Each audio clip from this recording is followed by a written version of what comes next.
Olá, eu sou o Márcio Miranda e esse é o 15 Minutos, podcast de resumo e análise do noticiário aqui da Gazeta do Povo. Um dia, se o presidente da OAB quiser saber como é que o pai dele desapareceu no período militar, eu conto pra ele. A questão de 64, existe documentos de matou, não matou, isso é balela. São várias as declarações do presidente nas últimas semanas que geraram diversas reações. Tem algo que explica esse tom mais alto de Bolsonaro? Esse vai ser um tema aqui do 15 Minutos de hoje. Tem também aqui no 15 Minutos a terceira e última parte da conversa que eu tive com o Olavo Soares, repórter de República da Gazeta em Brasília. Ele que analisou as perspectivas eleitorais nas 11 maiores capitais do país, isso para as eleições de prefeito no ano que vem. E a gente fala também de futebol. O já tradicional horário da bola rolando na TV aberta deve sofrer mudanças. A gente explica daqui a pouco. É a partir de agora e pelos próximos 15 minutos. Invasão de telefone é crime, ponto final, não tem que discutir isso aí, tá certo? Não pode se escudar, sou jornalista. O jornalista tem que fazer até o trabalho. O presidente Bolsonaro parece que ligou a metralhadora giratória nos últimos dias. Uma sequência de declarações, onde teve afirmações não acompanhadas necessariamente de provas. Falar que se passa fome no Brasil é uma grande mentira. Indelicadeza. Um dia, se o presidente da OAB quiser saber como é que o pai dele desapareceu no período militar, eu conto pra ele. Até fake news. Ela estava indo pra Guerrilha do Araguaia quando foi presa em Vitória. Frases e entrevistas que geraram diversas reações. Eu chamei aqui no 15 Minutos o Fernando Martins, que é editor de República aqui da Gazeta, pra gente analisar esse assunto. Fernando, todo mundo sabe do jeito do presidente Bolsonaro, né? Isso já era conhecido desde a época de deputado e depois candidato à presidência. Parece que nos últimos dias a situação, de certa maneira, piorou. Tem algum motivo que explique, talvez tenha acontecido isso exatamente agora, Fernando?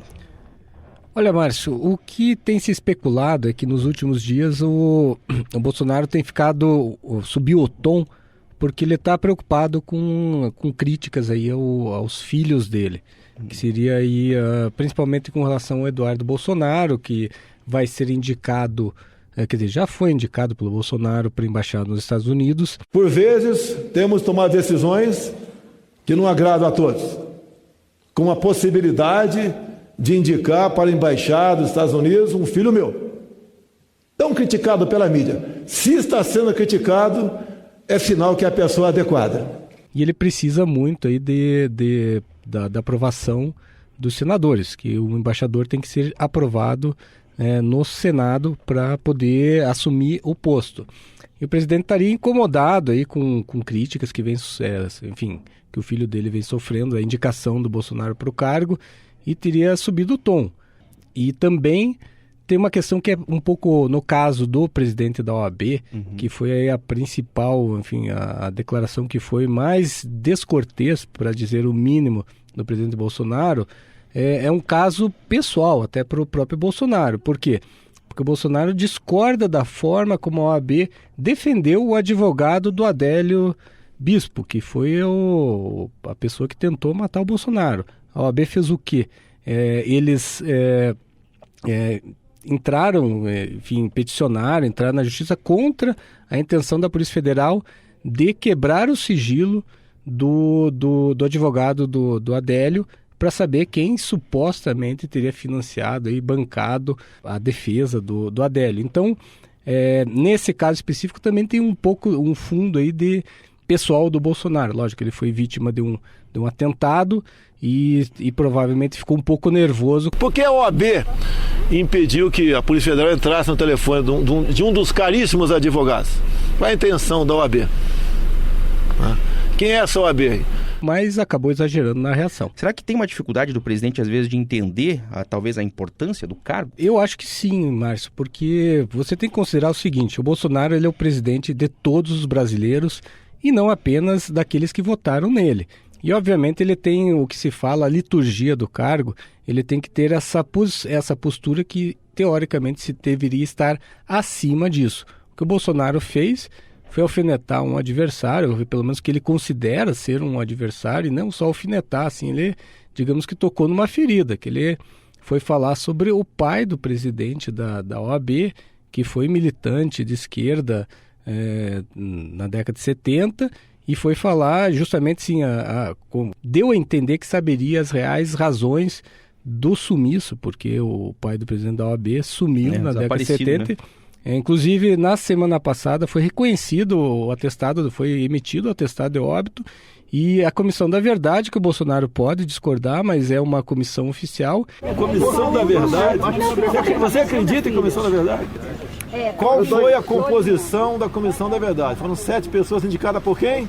Mas um documento... Dilma. Entendeu aí, investigou, entendeu que ele foi morto aí nos porões da ditadura. O Bolsonaro diz que teria informações, e isso é complicado porque um presidente, veja, quando diz que tem informações, se ele sabe de alguma coisa, ele tem que revelar, ele não pode simplesmente ficar insinuando que sabe de alguma coisa.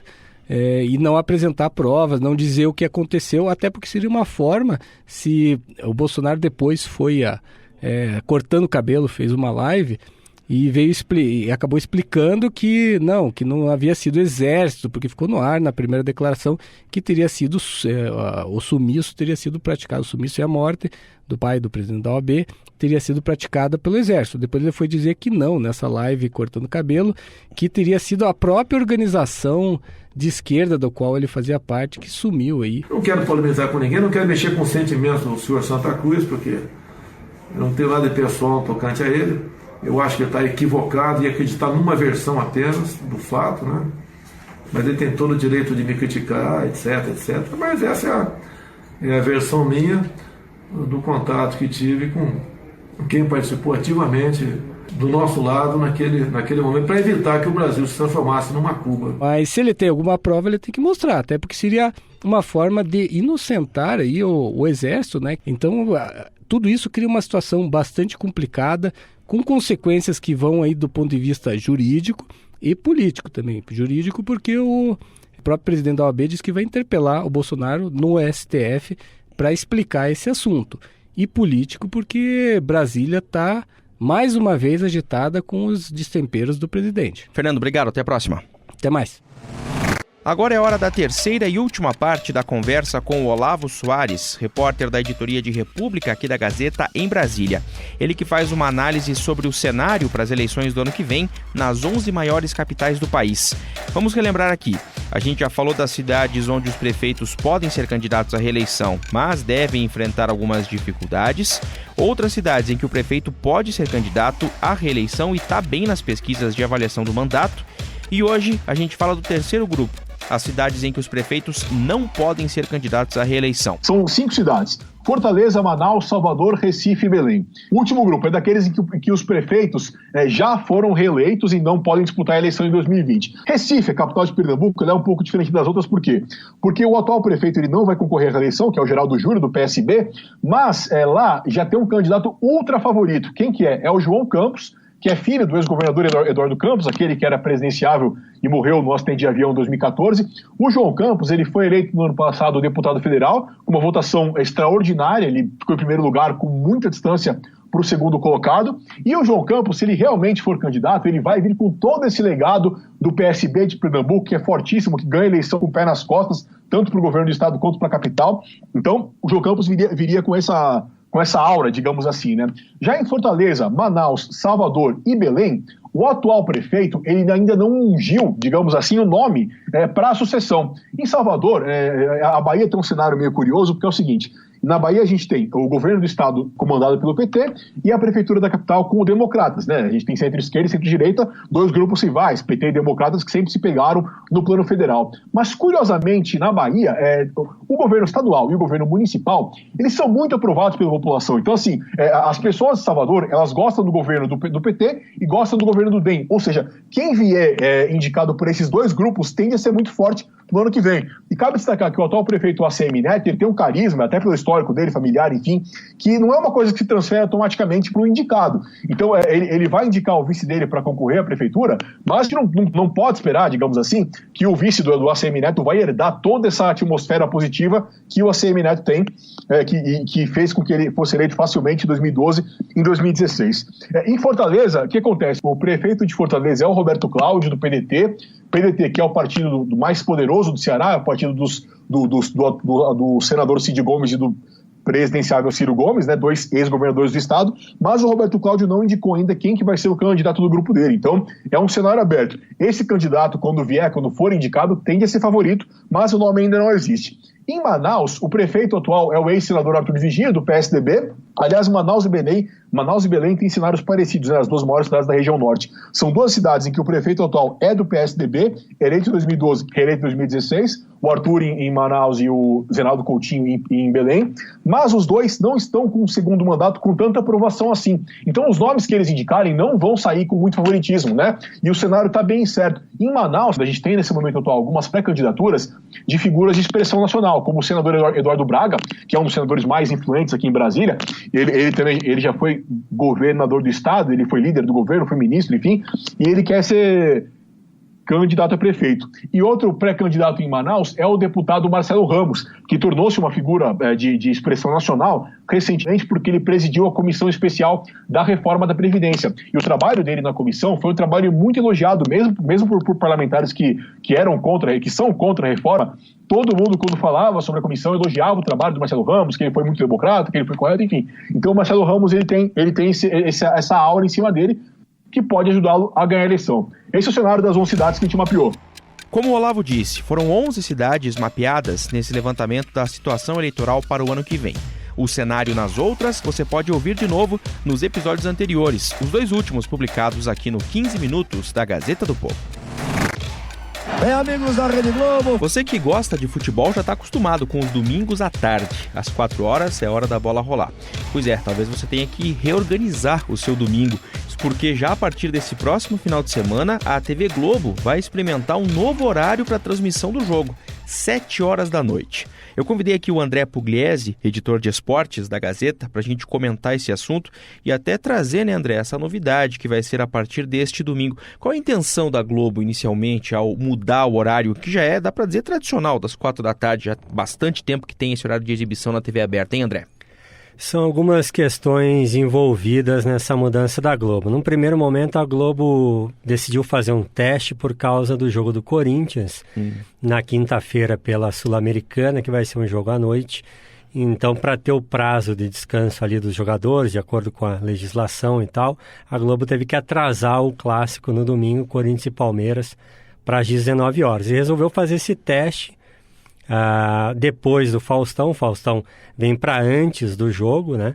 E o jogo transmitido às 19 horas. É um teste para sentir a audiência e é um teste já prevendo 2020. Para quem sabe esse se torne um horário mais habitual do futebol e pensando ali na faixa de horário, que a Globo considera que o período das 18 horas até a meia-noite é um horário mais nobre. Então está misturado aí a audiência e uma questão comercial também. Mas esse horário das 7 horas da noite não é exatamente o mais confortável para o torcedor, né? Já é domingo à noite, o pessoal já fala que é segunda-feira chegando já, né, André? Normalmente os públicos são menores, né? Tanto no sábado quanto no domingo, quando é jogo noturno, que é diferente do que acontece na semana, que, claro, por causa do trabalho, já está todo mundo acostumado com o período noturno. Agora, sem dúvida, seria uma mudança bem grande aí na rotina do torcedor. E quando você fala da questão de não ser o habitual, né? E também já dando um exemplo dessa mudança que talvez esteja muito impulsionada pela TV, eu estou vendo a tabela aqui dessa rodada, 4 jogos estão marcados para domingo às 7 da noite. Além de 2 clássicos, Corinthians e Palmeiras, que deve ser o jogo da Globo, né, para a maior parte da rede, tem Atlético Mineiro e Cruzeiro, e tem o jogo do Vasco com o CSA, além de Avaí e Botafogo. Quer dizer, são 4 jogos acontecendo à noite e no horário normal, entre aspas, aqui, só um jogo, só o Flamengo. A Globo Bahia e Flamengo. A Globo empurra toda a rodada, né? O normal é justamente o contrário, né? Os jogos reunidos às 16 horas e um jogo extra, alternativo, digamos assim, às 19. Então inverteu-se a rodada do Brasileirão. Empurra tudo para as 19 horas e fica só um jogo isolado às 16 horas. É para ter essa dinâmica, essa distribuição na rede, né? Sim. Então Corinthians e Palmeiras vai para São Paulo, Paraná, enfim. O Atlético Mineiro e Cruzeiro para Minas, o jogo do Vasco ali atendendo o Rio de Janeiro e outras praças. Então a Globo precisa de jogos reunidos para conseguir fazer essa divisão das partidas de acordo com as praças. Vamos ver como é que vai ser então essa experiência e daí a gente volta a falar sobre o tema em outras conversas aqui no 15 Minutos. André, obrigado, até a próxima. Valeu, Márcio. E esse foi mais um episódio, número 23, aqui do 15 Minutos, nosso podcast diário, gravado no estúdio da Gazeta do Povo em Curitiba. E eu lembro sempre que você pode ter muito mais informação assinando a Gazeta do Povo. Então não esqueça de assinar. O 15 Minutos tem a produção da Jennifer Ribeiro e do Vivaldo de Souza Neto, a montagem do Leonardo Bestloff e a edição de conteúdo do Rodrigo Fernandes. Eu sou o Márcio Miranda e agradeço muito a sua companhia. Até amanhã!